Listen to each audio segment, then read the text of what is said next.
Hello, everyone, and welcome to tonight's launch event for local librarian Martha Waters' new Regency rom-com, To Love and to Loathe. We are so excited to celebrate Martha tonight, and we are joined by Emily Henry for a little discussion of romance, laughter, writing, everything y'all want to talk about tonight. We're going to have a really fun pub day celebration tonight. Before we get started, I'd just like to take a minute to encourage y'all to check out our full events calendar. This season includes a little bit of everything from nonfiction about race, the South, novels ranging from literary fiction to domestic thriller. We have a little bit of everything, no matter your interest. So you can access the full schedule on our Crowdcast page. It's crowdcast.io/Flyleaf Books, or you can click the Flyleaf Books logo just above our faces. And you can subscribe to that Flyleaf Books page so that you can get notifications when we add events. We're continually adding events every season. If you'd like to support Flyleaf and our guests, you can order Martha's and Emily's books from Flyleaf by clicking the button below our faces. We are open for browsing from 11 a.m. to 5 p.m. on Sunday and Monday, and 11 to 7 Tuesday through Saturday. Okay, now I will go ahead and introduce tonight's guests. Martha Waters is the author of 2 Regency rom-coms, To Have and to Hoax, and the new release, To Love and to Loathe. She was born and raised in sunny South Florida, and she is a graduate of the University of North Carolina at Chapel Hill. She works as a children's librarian right here in Chapel Hill, and she spends much of her free time traveling. Welcome, Martha. Congratulations. And our guest tonight, Emily Henry, writes stories about love and family for both teens and adults. She studied creative writing at Hope College and the New York Center for Art and Media Studies, and now spends most of her time in Cincinnati, Ohio, and the part of Kentucky just beneath it. Her book, Beach Read, is a Flyleaf favorite, and her new novel, People We Meet on Vacation, hits shelves next month. It's available for pre-order now. It's one of the books linked on the link just below our faces, so if you're interested, I encourage you to pre-order that one. All right. It's really good, so you should pre-order it. It's really, really good. Welcome, Emily. Thanks. All right, I'm going to hop out and let y'all have a conversation. If anybody has a question while the event is ongoing, you can use the Ask a Question feature at the bottom of your screen or drop it in the chat. I will pop back up at the end of the event to read out all of those questions. But for now, I'm going to leave it to you. You have the floor. Yay! Happy release day again. I said that earlier. You know what? I like that. Yeah, we do like that, actually. That'd be great. You could just be like the old men in the Muppets box in the theater. I was going to say we should just like replace us with Muppets. Like, yeah. Oh, yeah. Hey. Okay. We can do fine. Fine. Also, hi, everyone. I like that the chat box says say something nice. Like, it's very much leading the witness, and I'm here for that. But more than anything, I'm here for this book, which I matched my shirt to, and I read probably almost a year ago now, and I still remember it, which for me is ridiculous. There are movies I watched last week that I couldn't tell you anything that happened, but I love this book so much. I'm so happy that it's finally out. I'm so honored to be here with you, Martha, and I'm on the one hand, I'm like, this is so cool. I get to be on the release day of it. But on the other hand, I'm like, I want to be part of the spoilers conversation. So I will be tuning in to some later events this week.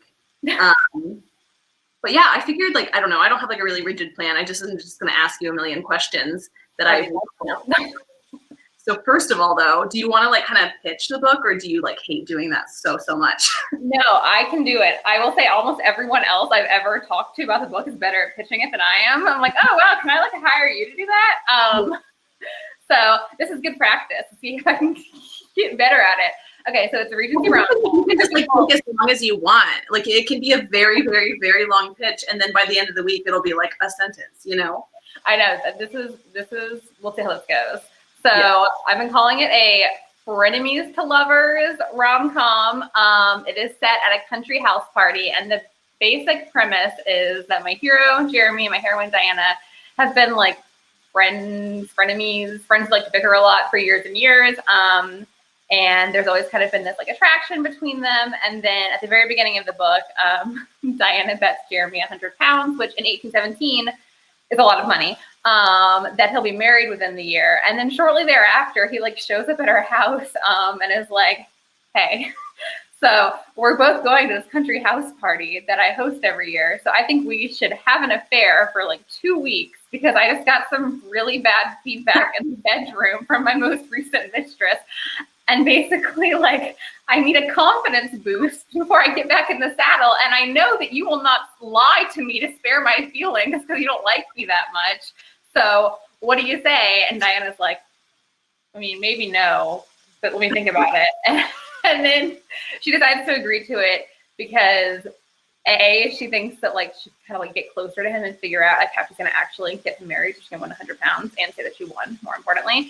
And also she kind of like wants to gain experience in the bedroom as well because she wants to take a lover because she's a widow now, which is the only opportunity you have to be any kind of like sexual freedom if you're a woman in 1817. So they go off to rural Wiltshire, and the plan is just like have this no strings attached affair, and then because it's a romance novel, doesn't go according to plan. It went according to my plan. And yeah, that's the book.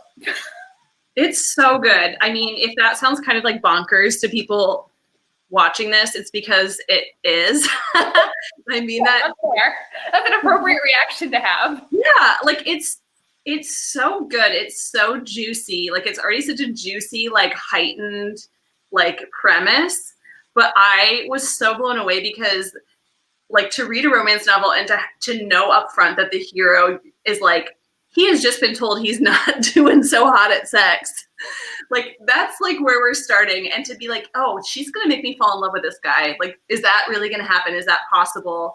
And like, is Diana going to be able to fall for him? Like, that's a pretty big roadblock to just like throw up immediately, which like, I know people do like friends to or enemies to lovers all the time. Like, that's the thing that people are used to. But like the whole like not good in bed as like an added block. Like, I'm very curious how far along in the process of this book that occurred to you, or like what was kind of the first kernel of this book existing? Like, what was the thing that you're like, that is what this book is going to be about? So I got like, so the scene at the beginning of the book where they make the bet that he's going to be married, that scene is from my first book, To Have and to Hoax. Like it's word for word from that book. I just rewrote it from Diana's point of view. It was funny when I was writing the first draft, I actually emailed our agent, Taylor, and was like, do I have to rewrite this scene? Is it weird if it's not there? And she's like, yeah, I think you need to include it. You can't just like have that happen off page. So that was kind of my entry point into the story, was that bet. And so my initial idea was actually to have the book take place over like the course of a year or something, kind of be about like, will she manage to get him married within a year? And then I kind of tossed that out the window very quickly because I was like, I like writing books on kind of a like compressed time frame. My first book was also like pretty short time frame as well. I think that's fun.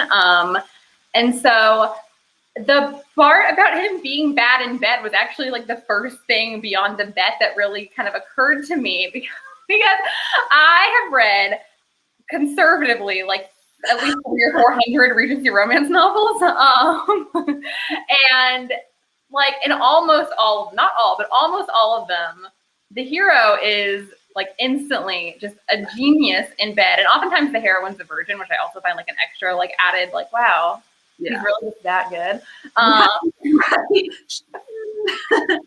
Sure. So I really wanted to like, what I like about writing romance is that there are so many like established like tropes and kind of archetypes and everything. And I like playing around with that a lot. Like that to me is like a big part of the fun of writing in this genre. So I really wanted to like take that idea of like this rake who in the first book it was kind of established like, wow, he like sleeps around a lot. He's very handsome. He's very charming. Like he's had a lot of mistresses. The readers think they know who he is already. Not that you need to have read the first book to read this one, but it is kind of a, like, if people have read the first one, they definitely come into this one with a very preconceived notion of who he is. And I really wanted to like flip that on its head almost immediately. And then try to like work my way back to this still being like a hero that people wanted to fall in love with, even if that's like one of the first things they learn about him. So it's kind of a fun, like romance writing challenge for myself. I think it's a pretty brave situation to put yourself in, but I really fully bought into it. And I think like it just is so smart because like you were saying, I've like just started reading historical romance really in the last year, like partly because of authors like you and Evie Dunmore, where it's like getting the cute like cartoon covers, I think really was like an entry point for a lot of us who had been like afraid of the other covers or like grew up seeing them and just like didn't, whatever. So I'm like fairly new to the genre, but I've actually read a ton in the last year. And like you said, it's like I noticed like, oh, it's like the men are like, I would say 80% of the time it seems like they're rakes who are like, they're always good in bed, obviously, but 80% of the time they're rakes, at least the ones I'm reading. And like, yeah, so many virgin heroines. And I also loved so much that Diana is a widow. And like you were saying, like that's something I didn't even know about Regency era England. Actually, you should talk about that in case there are people who are like newer to the genre, like the fact of like her being a widow and that significance, like how that enables her to move through the world. Yeah, so basically, if you're a woman in 19th century England, being a widow, a wealthy widow, you don't want to be a poor widow, that's terrible. But if you're a wealthy widow, that's like the closest you can get to having the experience of a man, because if you're unmarried, then you're still like under your parents' control and you still, are in constant danger of like being ruined or something. And then as soon as you are married, you are legally your husband's property. Like that is legally speaking. Yeah, right. So being a widow kind of gives you like an odd amount of freedom. And so for my heroine, like her marriage was not a love match. Like she very sort of like when she debuted, she wanted to marry someone wealthy. And so she very sort of like methodically went about like finding a husband who would like a wealthy husband who would want to marry someone who didn't have like an enormous dowry, which she didn't. And so when he died, she suddenly for the first time really in her entire life found herself able to really do whatever she wanted. And she's a very headstrong person. So this is like, she's very determined when the book opens to not ever get married again, because why would she? Like what possible advantage is there to her in getting married again? Like being a widow is the best thing that could possibly happen to her.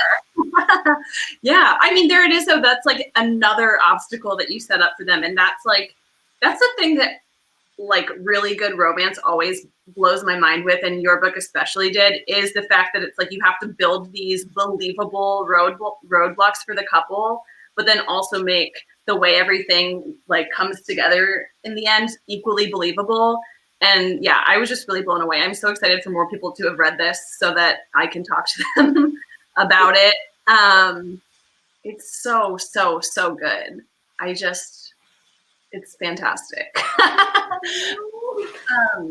Yeah, I mean, you kind of touched on this already, but you were saying like one of the reasons that you love writing romance is that there are these established tropes and you like to play with those or invert them or whatever. And I do want to hear about, first of all, your favorite tropes, and then why Regency romance. Those are two different questions and I don't want to forget either of them. So you can pick whichever one you want to start with. Yeah, so I think my favorite, tropes. Oh, it's so hard to pick. And I also feel like there are like big tropes in terms of like the setup for a book, like friends to lovers, enemies to lovers, marriage of convenience. Those are all tropes. And then you have kind of like micro tropes of like things that happen just like with the book, like there's only one bed, because if people go on a road trip in a historical romance, they're going to roll up to this inn and then there's only going to be one room available, and spoiler alert, there's only going to be one bed. Like forced proximity is a trope. So I would say my favorite like big trope for romance is probably enemies to lovers, which I really feel like is I feel like that's everyone's favorite just because it's fun, which is actually hilarious. I feel like in real life, very few people end up falling in love with their enemy. Like that sounds terrible.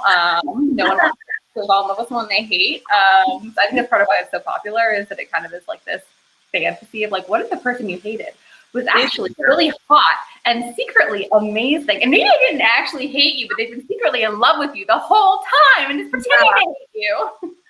Yeah. So you're saying that never happened to you, is what I'm hearing. Or just not very often. I also really love this is more of a historical trope, though Lyssa K. Adams did it in Romance Book Club, which is a contemporary, but like Marriage in Trouble, like Marriage Reconciliation, which is what my first book was.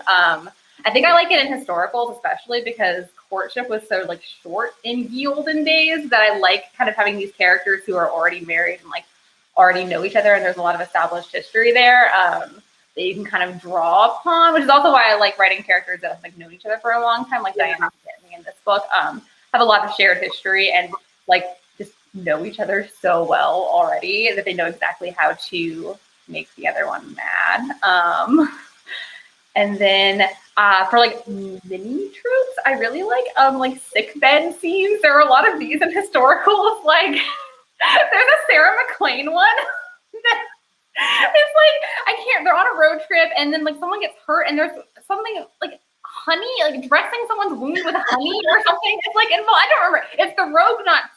Yes, no, The Rogue Not Taken is the book. I can't remember exactly the details of the scene, but I remember reading it and being like, yes, I love this. Give me like 40 pages of this. Yeah, it's like, I mean, I totally agree. And then in real life, it's like if you're sick and somebody like tries to touch you, you're just like, get away from me.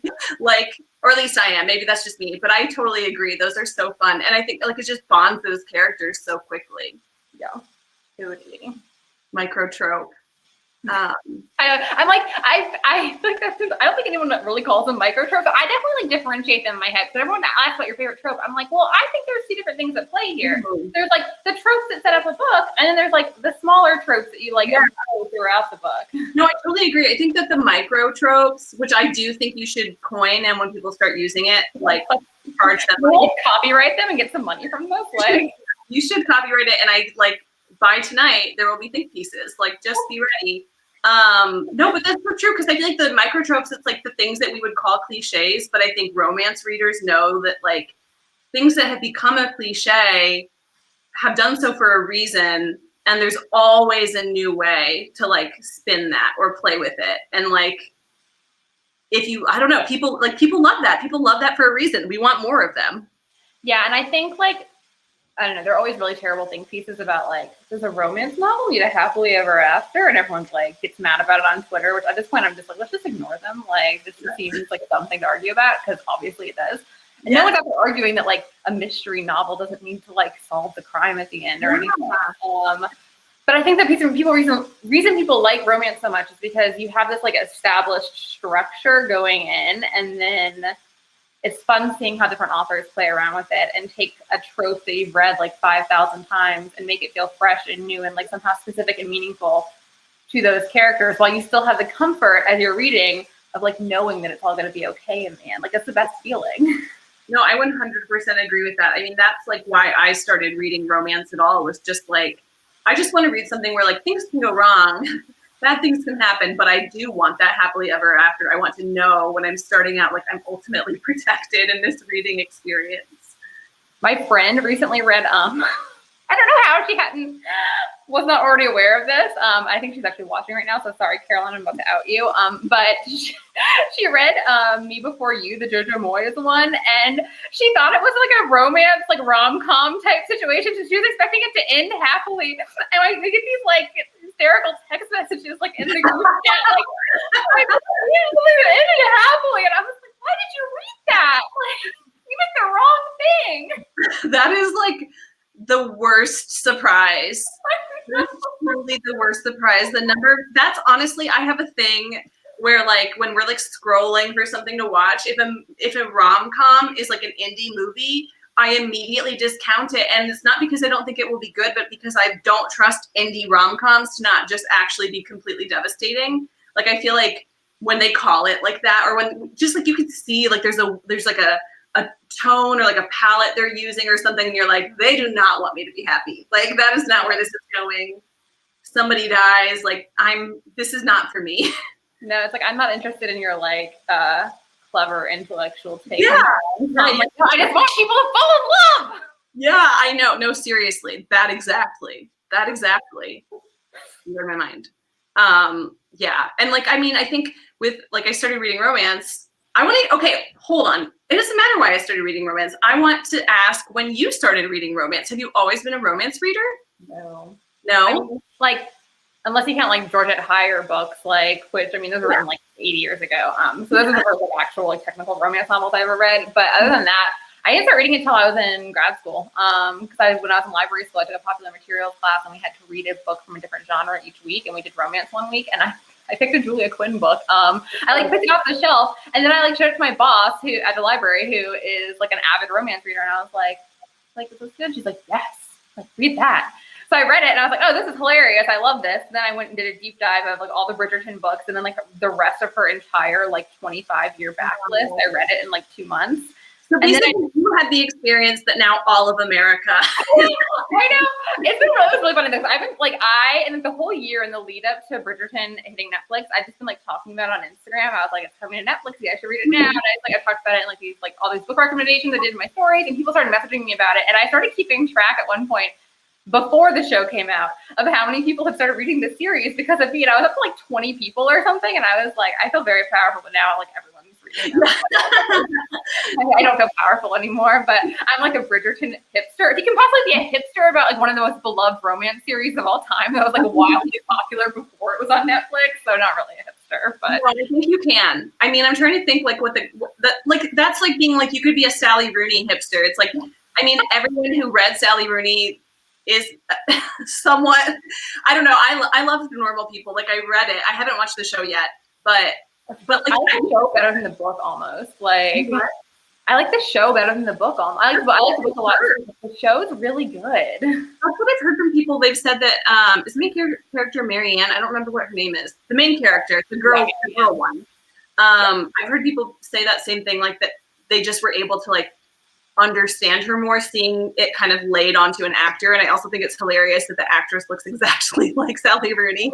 Yeah, those books are so like interior, like you're so intensely like, and just the way they're written, like I think she's very like love or hate. I actually really like her books a lot, even though it's not generally the kind of thing I like. But I don't know. I think that the show is just more accessible because seeing an actor like act out those things as opposed to just like being inside these people's heads when they're making kind of terrible decisions, and you're just like, why are you doing that? I think it's more a relatable thing on the actor. Also, the actor who plays whatever his name starts with the C. That's as much as I remember. Something. Anyway, he's especially is just like so sympathetic. Like, which is good because he's like kind of a little bit of a douche in the book. Like, I mean, the whole storyline with him like starting out as like a bully who like doesn't want to admit that they're like together. It's like a bit. I was very like, oh, I don't know about this when I started reading it, and like he's Connell. There we go.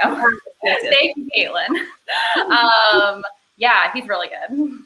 Yeah, well, I mean, that's like a perfect example. I mean, it's not as devastating and soul destroying as Me Before You, but it's like an example of a book that I think of as a love story, but not a romance. Exactly. Even though the whole book is literally just the two of them, like being tortured and in love, but it's like it's a twisted, tortured love story. Yeah, I think that's all these dumb think pieces being like this romance and happily ever after. I'm like, what you're talking about are love stories. It can be a love story without being a romance. Let's just acknowledge that. And then stop having this conversation. And those have always existed. Those have like that genre of book has also always existed. It's not like a new thing, just like romance isn't a new thing. It's like let them be.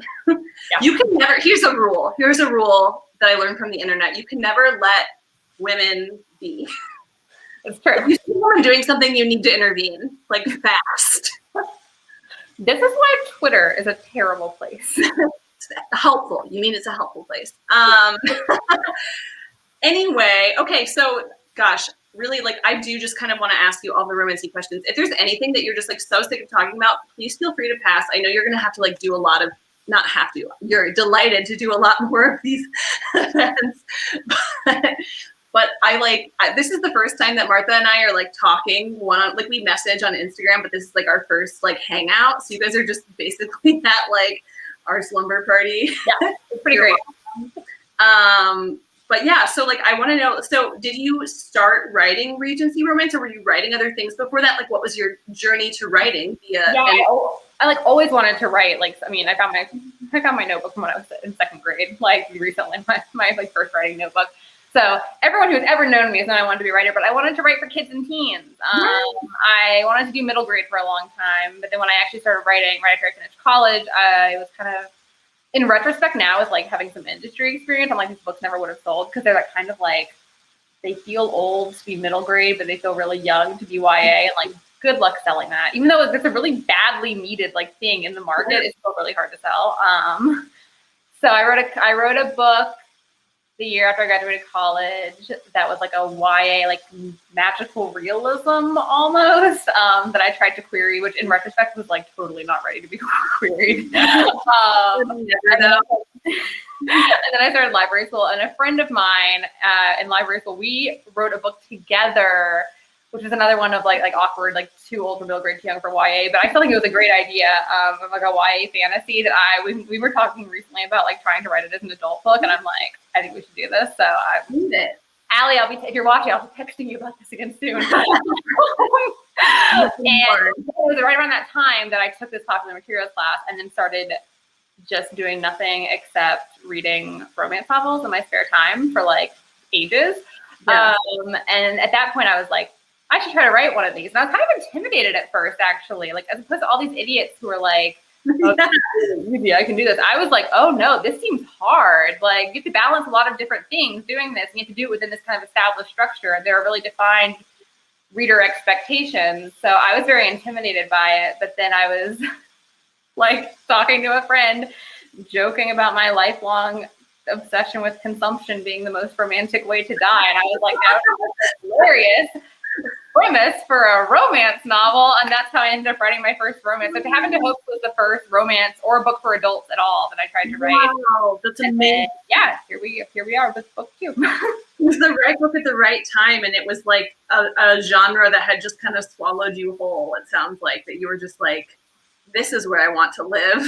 Well, it's funny. It's just like as someone who's always kind of been writing. Like when I first started trying to write a romance, I was like, "Oh my God, this is what I should have been writing all along." So I just like to write a lot of banter and people like sitting around like interacting, and I was like, "That's a romance novel." Like none of the other unnecessary plot, like magical quests and stuff. I don't want to do that. I just want them to sit around and chat. So it was like a revelation. I was writing that first draft of To Have to Hope was like the most fun I've ever had writing anything, because it was just this like joy of discovery of like, this is what I want to write. So that's so amazing. I mean, I feel like you can really feel the joy in your books. Like you can feel that, and that I think in everything, I really appreciate that as a reader, but for romance especially, like you were saying, there's so many people who just think like, oh, I can do that. And like, the truth is, if you could, you would. Because like, I used to think that like when I read Twilight, I was like, what? Like I could do this.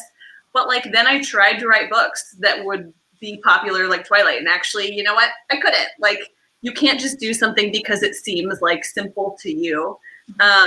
There's like people who try to write what they think like the market wants. Like I had a friend who, when Victoria Aveyard's books were coming out, like when Red Queen was really popular, they were like, I mean, I could write that too. And I was like, Yeah, you're like, now is the time for a friendly wager. Make her a lot of money. If you could, I think you would.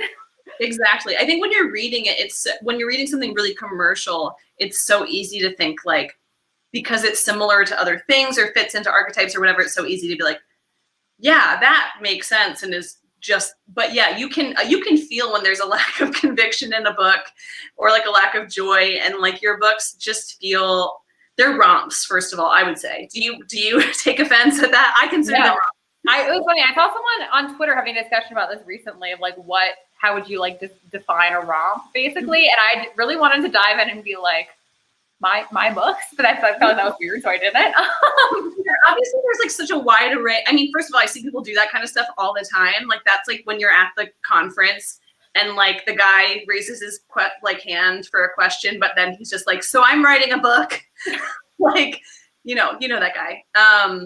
But you should have, first of all. But I think like there's like romps where it's like there's like dead bodies in the trunk, and then there's romps where it's like they're like flouncing around at a like country house party and like getting almost caught kissing in the window. Like, I don't know, micro romps. Yeah, no, I love the word romp and take it as a compliment. So romps, everybody, that's what you're in for. Yeah. I mean, but all that to say that there's just like such a sense of joy. You can tell that you've like settled into this place, or at least that's how it feels. I'm sure book 3 will feel that way too, to your readers. But it just feels like, the right person doing the right thing. And I'm guessing like what year did you sell your first book? Do you remember? We sold it in 2019. 2019. Yeah, 2019. So was that like, that was like right, I feel like, I mean, like, historical has made such a huge comeback. Like with Bridgerton, obviously, I think that's gonna like tip the scales. But like when you sold that book, or even when you were like querying agents, did you have a sense that like this is gonna be something? Like, I don't know, like it just seems like you weren't seeing historical everywhere. And then like your book and Evie Dunmore's, I feel like were the first two like new names I noticed popping up, you know? It's interesting, yeah, because when I like started writing To Heaven to Hope, I just wanted to write a Regency romance because I love them, and I mean I kind of imagined it being like published in like mass market, like being published by like Avon or one of the big like mass market historical publishers, and it was interesting because I didn't query very many agents. I queried 5, and then I signed with Taylor. She's the best one. And she doesn't rep much historical, and she reps a lot of contemporary rom-coms. And her kind of take on it from the start was that this was like had this like kind of crossover potential, like something that could be published in trade paperback that would appeal to readers who like contemporary rom-coms. Like she felt like it kind of had a like modern sensibility to it, which like once I got this feedback, I was like, oh, I see what you mean. But when I was writing it, I was just like tapping away, like, I'm gonna be the next Julia Quinn. Or these like, amazing. Which I mean, that would be truly a highlight of a career, would be as successful as Julia Quinn was. But yeah, it is interesting. And so it's funny because I think the way we've tried to like market them has definitely been like, for contemporary readers, maybe you can try this historical as well, which I think like Moore's books have had a lot of success in that similar way. I think the illustrated cover does help a lot in that regard. But now it's been really interesting. In the past like 5 months, I feel like I'm having this totally different experience where everyone's only like, I'm really interested in historical romance now. Because it used to be we were kind of trying to be like, well, even if you like contemporary, you should try mine anyway. And now it's like, oh, you want historical? Like, I got you. We're here. No, I mean that. Like I am the poster child for that. Like when I started reading romance, it was like, oh, this is like my escape, whatever. And then like I feel like the world just like kept getting darker and darker. Then it was like maybe my escape needs to be like a little bit more distant than like just like a romance set in like modern America. So let's go back to the Regency era. A happy time for many. Oh yes, a great time for everyone. Equality, etc. No, but I really like, I think the modern sensibility part of it, like I really do like how there are so many historical writers now, you especially and included, who are taking that framework that's just like so fun and that we all love, but you are using those stories and the issues of that time to still like engage with, the world today and to make it feel modern and feel like issues of like, I mean, like you were saying with Diana, like, of course she doesn't want to get married again. Like, why would she want to get married again? She's finally free. She can have lovers. She has money. No one owns her. No one owns her stuff except for her. And like, it's weird because obviously that's not like the situation that we often find ourselves in today, that's like the stakes of a situation, but it feels like it really leads into her and Jeremy's conversation about like their roles in their relationship and like what they're both willing to compromise. As they may or may not fall in love. What could possibly happen in a romance novel? Well, I've heard that maybe romance novels do not have to have a stranger on Twitter told me. Somebody has a question that I think is really good. Remember, you guys can all put your questions in the bottom and on the side. We'll be taking more of those later, but this is something I wanted to ask about anyway, and I see it. So somebody's asking to hear about your research process, clothes, words, social expectations. I'm wondering if there's anything like any Easter eggs or any like weird history factoids or details that you like particularly liked inserting, or things that you maybe tweaked to just be like, we're like, we'll just change that.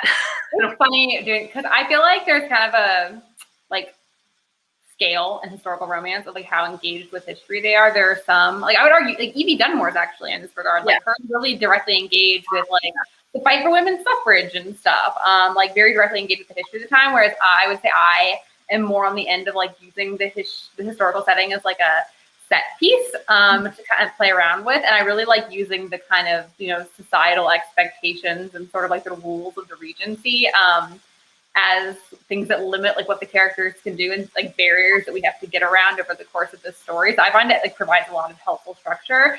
Like, there's so much tension in your books that come from that because I mean, obviously, like they can't be seen together alone, really. Yeah, it's interesting, and it's like I don't know. I feel like because people ask a lot, like, why is the Regency so popular? Like, still, like, this subgenre has just been around for so long, and it's the Regency itself was like less than a decade. Like, it's like 9 years. Like, why? And I think that the rules that you have to play around with, and the fact that it feels so familiar at this point, like it's just kind of like a self-fulfilling prophecy at this point, where everyone like knows the rules. They've read 5,000 and watched, a bajillion BBC period pieces, so it feels very familiar to them, and they know what the characters like can and can't do. So like they know, like, okay, Diana's a widow, so she's gonna be allowed to like get away with more stuff, and if she's like having an affair, people are kind of willing to like turn a blind eye so long as she's not too obvious about it. Versus someone like Emily, her friend, who is unmarried and whose reputation is like actually very, very important because she's kind of trying to like save her family's fortunes. So like for her, like she can't possibly put a toe out of line, so she has to like behave in a totally different way than Diana has to. But it's like the nice thing about writing Regencies is that so many of your readers like know all of that, like going in, like you don't have to explain why these character situations are so different because like they get it already. In terms of research, anyone who wants to write a Regency romance, there's one book in particular that you have to read, which is called Georgette Heyer's Regency World by Jennifer Closter, which I literally, I own a copy and I have like an entire notebook full of notes. So I'm like, what fabric would Diana's gown be made out of if she's wearing it in the morning versus if she's wearing it like to dinner at night? Like I would go look it up in that book. It just has all kinds of like details like that. So when I draft, I tend to draft before I research. So I draft and then I like highlight like things on every page, like history, yeah. And come back and like fill in the like period details around it. No, that totally makes sense. Even in contemporary, I find myself sometimes doing that. Like if I'm in a setting, just being like, figure out where this actually is in relationship to this or whatever. So it's basically just that you're already so familiar with the era as most like historical romance readers are, but the fine details, you're still checking all of that after you write. Yeah, there are a few things that are wrong that like I know were wrong. It's kind of a like, this is inconvenient for me, so I'm going to, this is like, there's definitely a kind of, in my third book that I'm writing right now, there's like a plot piece that is like not historically accurate, and I know that, and I'm just like, well, we're just gonna have to live with that. And I think it's always the question of like, how much is your casual reader going to be taken out of the story? If it's when it feels really like glaringly anachronistic, then I don't want to include it because it's going to take people out of the story. But if it's something that like your average reader probably won't know that much about the history of, if I need to change the history for some reason, I'm fine with doing that. And there are always going to be people who are like, well, this is wrong. And I'm like, yeah, you're right. I'm not writing nonfiction, so yeah, it's wrong. Also, you know what? These characters don't talk like people did in 1817 either, so that's wrong too. So I'm just there. I mean, I think that would happen, honestly, even with something way less like obvious. Like I do remember a writer friend getting an email from someone telling them that there was a kind of tree in their book in this particular setting and being like, that tree doesn't grow there. Which also I feel like I'm sure that Trees stress me out. I was just Googling what trees grew in like a certain part of England because I was like, I don't know what kind of tree they should be sitting under. Aren't you always fascinated when you read an author and it's like clear that they know a lot about gardening? That's like such a specific thing I always think about. Like there's so many authors where it's like, you just know about all these plants and can casually drop this in for your setting. Like, how do they do this? It's how I know about food descriptions also. Yes. Oh my gosh. I read a book that's not out yet that was a contemporary and there's so much food in it. And I was like, is this person a chef? And I like looked at the author and they're an attorney. And it was like, I mean, I guess they're a casual attorney / journalist / author / they think about food in these terms. And like, they ate a burger. Like, yeah, I was just finished reading the new Deanna Raybourn book. That's like Victorian mystery. And she's like describing the meals in like great detail. And I'm like, okay, obviously you had to do some research here, but also some of this is just like, I think you know more about food than I do, because I couldn't write this. Yeah, I think that you're not eating Lay's potato chips for dinner. Like, I'm starting to get the sneaking suspicion that You're strange. Yeah, like, you did not Uber Eats tonight. I mean, that's fine for some people, but I'll just be sitting here eating my pizza. Like, if I were a contemporary, people would just be eating pizza like for every single meal. So. Yeah, that's something I love about, I mean, it's not the same because I do feel like she kind of rides a line where there's more food, but like Jasmine Guillory, I feel like every one of her books, she's sort of like, here's a food that I'm going to just like, these characters are going to eat this food like over and over and over and over again. And it's like, it just feels like every book is like a little bit of an ode to a favorite food of hers maybe. And I love that. Her say that her new book doesn't have as much food in it. And I was like, oh no, Jasmine, what are you doing? You can't take the food away from us. Yeah, what are we supposed to like hunger for while we're eating? Well, like, there's more sex in it. So like, okay, like fine. Okay. This is the trade-off, this is the price we pay. Ugh. Or like, I think the other, it's like there's so many little interests where I'm just like, I guess I don't have interests because there are authors who it's like, oh, you know about cars. Like I'm getting the feeling you know about cars.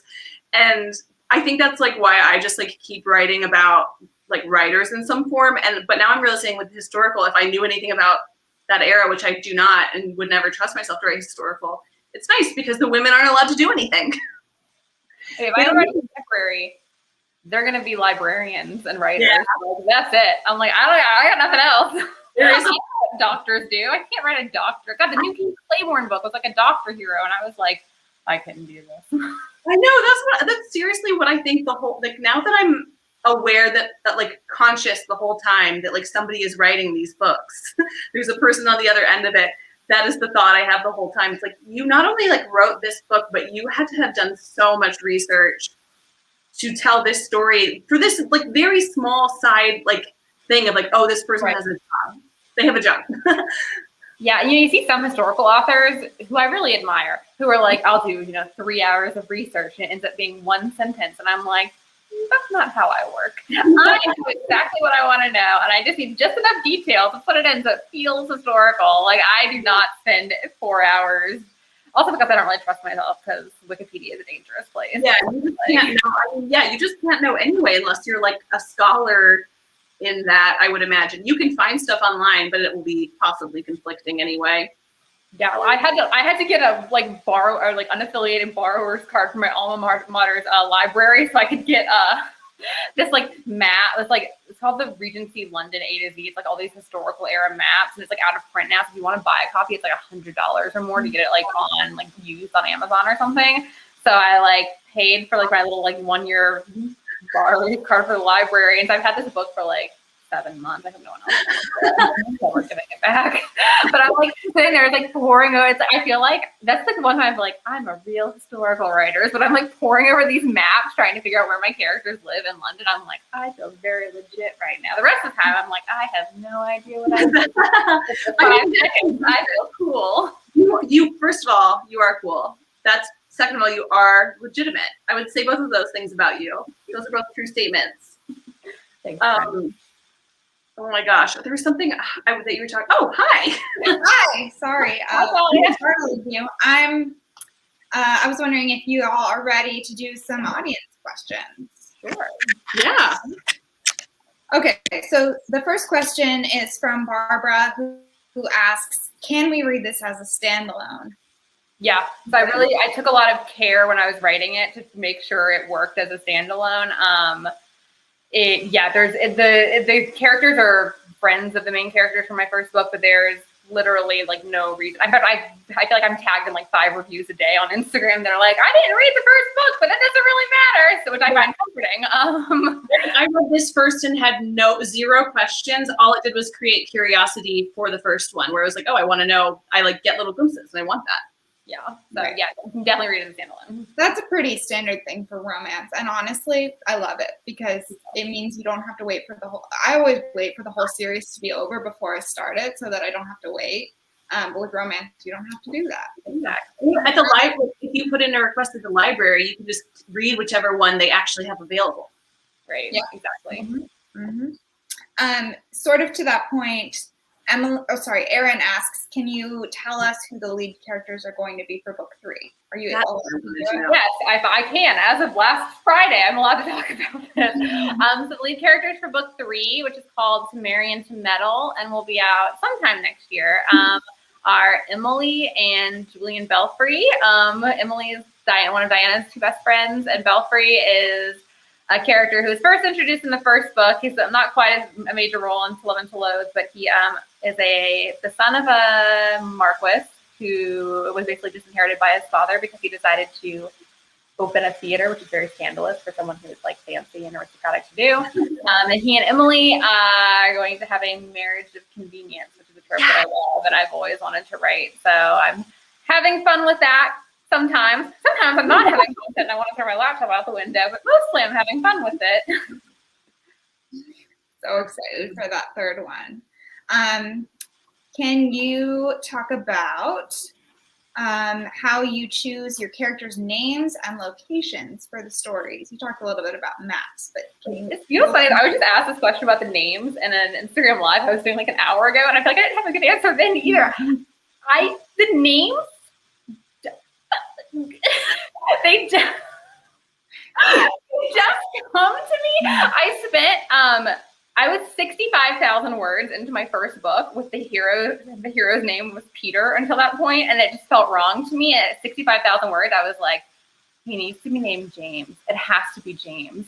And I changed it, and then it suddenly felt right. So all I can say is that the names just kind of come to me. I did make the mistake of with my first book choosing one of my favorite baby names and one of my favorite girl baby names. If I end up having kids someday, I'm gonna be mad about that. Well, it's funny because Emily is the name of one of my best friends, and it didn't even occur to me that I was naming this character because she's just like, her name is Emily. Like, I can't help it. That's just like what the character's name is. And like only afterwards, she was like, oh, Emily. And I was like, oh, yes, that is your name also, dear friend of mine for like 15 years. So, yeah. And in terms of like locations, I think the settings of both my books so far have kind of been dictated by the plot. So like for To Have and to Hoax, it took place in London, but I really wanted to write the kind of like world of Mayfair and the season with like ballrooms and all the kind of traditional Regency set pieces. So that one takes place in London. This one, I knew I wanted them to kind of be away from society. So for them to kind of like conduct this clandestine affair. So I wanted it to take place at this country house party. And I don't know how I picked Wiltshire as a specific county that Jeremy's country house was in. I based his country house on a real house. There's a real famous stately home in Wiltshire called Longleat. It's Longleat. You can Google it. Like, that's what Jeremy's house is supposed to be, basically.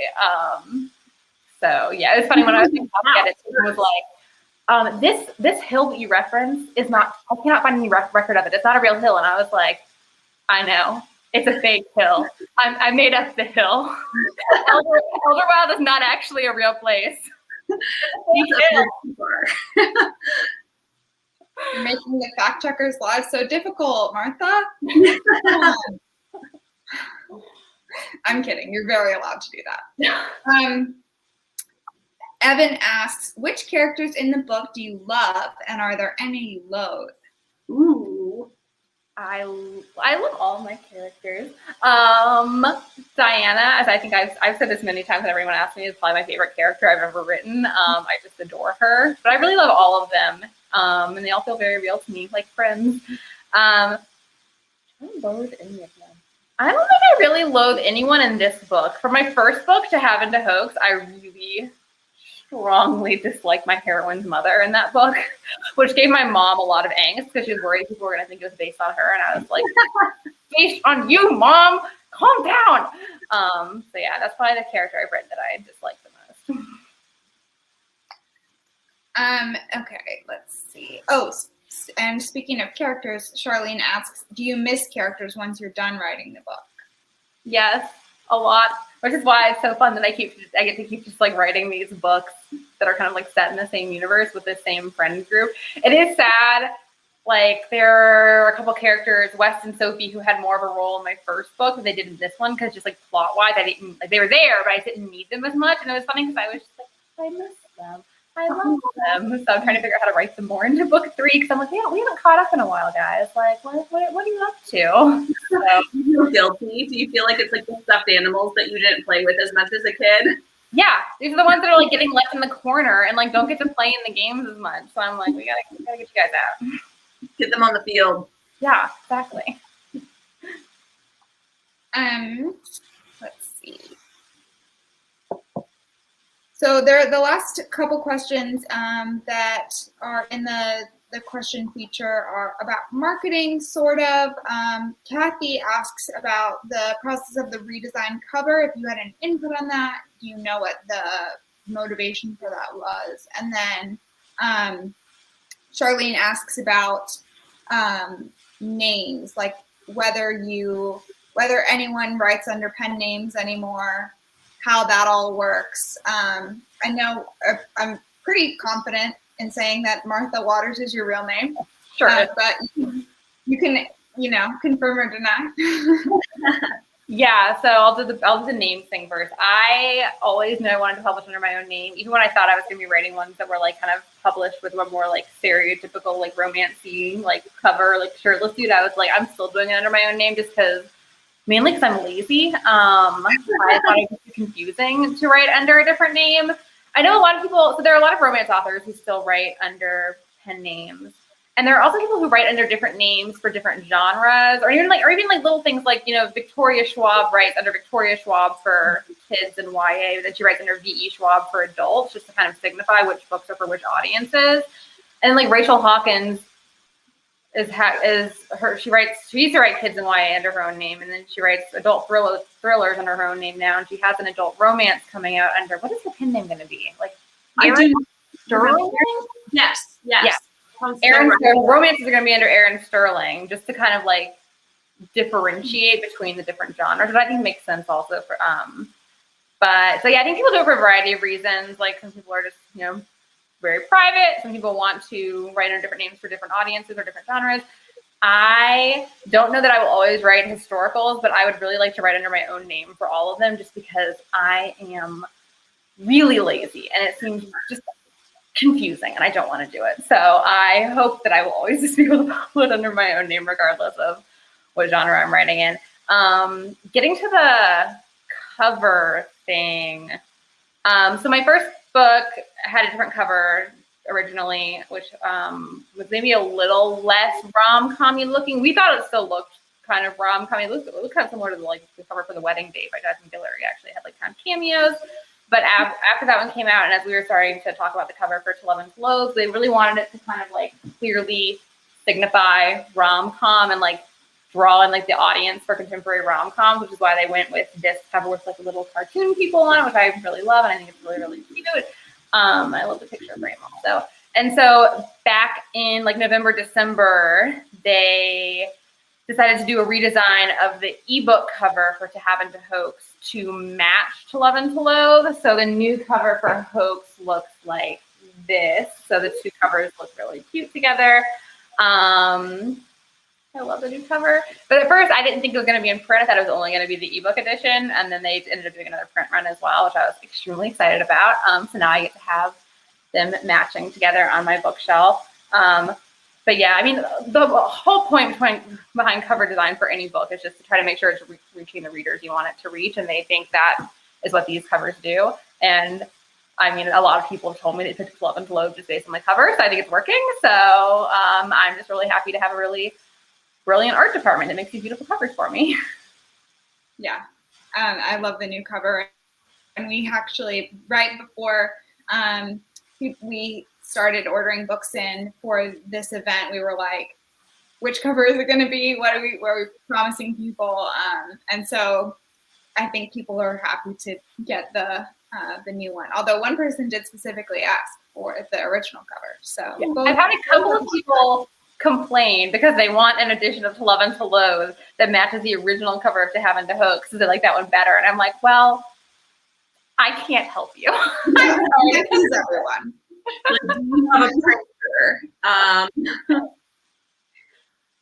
All right, so it looks like that was the last question. So I think we're going to wrap up. Thank you both so much. It's been just such a joyful evening getting to listen to you talk. Someone mentioned in the comments it feels like we're at like a fun sleepover. And I totally agree with that. That is completely the vibe that I got through this whole evening. So thank you both so much. If anybody watching wants to order copies of Emily's books or Martha's books, so Martha is available to sign and personalize copies, and that is available at the link below. You just have to put in the comments how you'd like your book personalized. And then Emily has a new book coming out in May, so be sure to pre-order that. Get the jump on that so we make sure that we have enough copies in when it comes out. And you can come in and shop in person if you like. We're open for browsing with extended hours. Those are on our website. And check out our full calendar of events. I think that's all my little things. Thank you both so much. Thank you. Thank you, Emily. Thank you. Happy release day. And thank you to everyone watching. If you missed part of the conversation or you want to share it with a friend, you can just share the link. There'll be a video replay available. So thank you to everyone who spent your evening with us. All right, y'all. Have a good night.